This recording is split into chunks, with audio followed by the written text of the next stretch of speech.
શું શું એવું બની શકે કે ફક્ત 10 જ વર્ષમાં રિટાયર થઈ જવાય? સવાલ જરા મોટો છે નહીં? પણ ચાલો આજે આપણે એક એવી જબરદસ્ત યોજના વિશે વાત કરીએ જે આ સપનાને હકીકતમાં બદલી શકે છે. આખી ચર્ચા વિવેક સિંઘલના ઊંડાણપૂર્વકના વિચારો પર આધારિત છે. આ આખી વાતનો પાયો એક બહુ જ ઊંડા વિચાર પર છે જે વિવેક સિંઘલને એમના પિતા પાસેથી મળ્યો હતો. આ એક જ વાક્ય જીવનમાં પૈસાનું સાચું સ્થાન શું છે એ બિલકુલ સ્પષ્ટ કરી દે છે. અને આ વિચાર સીધો જ એ ચિંતા સાથે જોડાયેલો છે જે લગભગ દરેક પ્રોફેશનલ અનુભવે છે. નોકરી જતી રહેશે તો? ધંધો નહીં ચાલે તો? અને આ જ ડરને કારણે સતત કામ કરતા રહેવાનું એક દબાણ હંમેશા બન્યું રહેશે. નોકરી હોય કે બિઝનેસ, એના પર સંપૂર્ણપણે નિર્ભર રહેવું એ થોડું અનિશ્ચિત તો છે જ. તો આનો કોઈ ઉપાય છે? હા, બિલકુલ છે. અને ઉપાય એ છે કે આવકનો બીજો એકદમ સ્વતંત્ર સ્ત્રોત ઊભો કરવામાં આવે. અને બસ આ જ સમસ્યાનો ઉકેલ છે આપણી આજની ચર્ચાનો મુખ્ય વિષય: નાણાકીય સ્વતંત્રતા મેળવવા માટેની એક નક્કર 10 વર્ષની યોજના. ચાલો હવે એને જરા વિગતવાર સમજીએ. તો આ પ્લાન છે શું? જુઓ, એકદમ સિમ્પલ છે. બસ 3 જ નિયમો છે, પણ બહુ જ પાવરફુલ.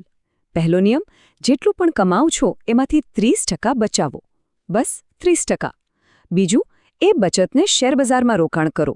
અને ત્રીજું, એવું લક્ષ્ય રાખો કે વર્ષે લગભગ 20%નું રિટર્ન મળે. પણ હા, એક વાત યાદ રાખજો, આ બધામાં સૌથી અગત્યની વસ્તુ છે કન્સિસ્ટન્સી, એટલે કે સાતત્ય. તો આ આખી મહેનતનું અંતિમ ધ્યેય શું છે? એ છે નાણાકીય સ્વતંત્રતા. પણ એનો સાચો અર્થ શું?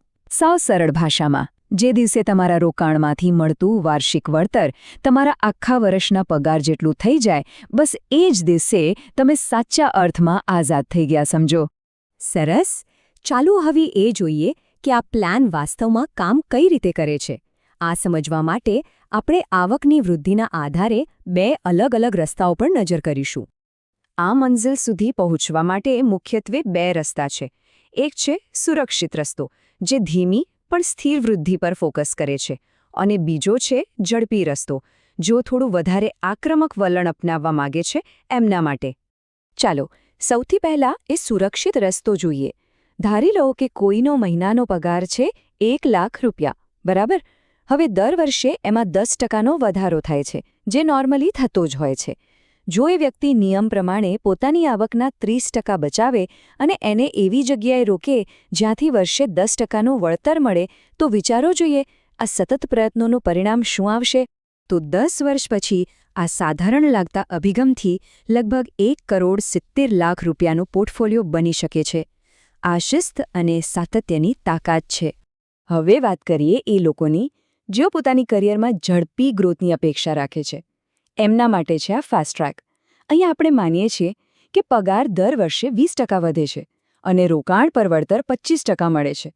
હા, એ વાત સાચી કે 25% જેવું ઊંચું વળતર મેળવવા માટે ડિરેક્ટ ઇક્વિટી જેવા થોડા જોખમી રોકાણો અને ઊંડાણપૂર્વકનું રિસર્ચ જરૂરી છે. અને આ આક્રમક રસ્તાનું પરિણામ? 10 વર્ષમાં લગભગ 3.25 કરોડ રૂપિયા. આ બતાવે છે કે સારો ગ્રોથ અને સ્માર્ટ ઇન્વેસ્ટમેન્ટથી કેટલી ઝડપથી નાણાકીય સફળતા મેળવી શકાય છે. હવે આ આંકડાઓ જોઈને કોઈને પણ એવો સવાલ થાય કે શું આ બધું ખરેખર શક્ય છે? તો જવાબ છે હા. આ યોજના ભલે થોડી મહત્વાકાંક્ષી લાગે, પણ એક સમર્પિત પ્રોફેશનલ માટે આ લક્ષ્ય હાંસલ કરવું બિલકુલ શક્ય છે. એક વાત અહીં ખાસ સમજવા જેવી છે: આ યોજનાનો મુખ્ય હેતુ રાતોરાત કરોડપતિ બનવાનો નથી. એનો મુખ્ય હેતુ તો એક એવી સિસ્ટમ બનાવવાનો છે જ્યાં આવક માટે આપણે નોકરી પર નિર્ભર રહેવું ન પડે. તો ચાલો હવે આંકડાઓથી થોડા આગળ વધીએ અને આ યોજના પાછળ જે જીવન બદલી નાખનારો વિચાર છે તેને સમજીએ. કારણ કે આ વાત ફક્ત પૈસાની નથી, આ વાત જીવનની પસંદગીની છે. વિવેક સિંઘલને એમના શિક્ષકની એક વાત હંમેશા યાદ રહે છે, અને એ જ વાત આખી યોજનાનો સાર છે. ખરેખર તો આ લાંબા ગાળાની આઝાદી મેળવવા માટેનો એક સ્માર્ટ સોદો છે. તો આ 10 વર્ષની યાત્રા માટે પોતાને તૈયાર કરવાથી ખરેખર શું મળશે? ફક્ત પૈસાની આઝાદી જ નહીં, પણ એની સાથે મળશે મનની શાંતિ અને પોતાની શરતો પર જિંદગી જીવવાની સ્વતંત્રતા.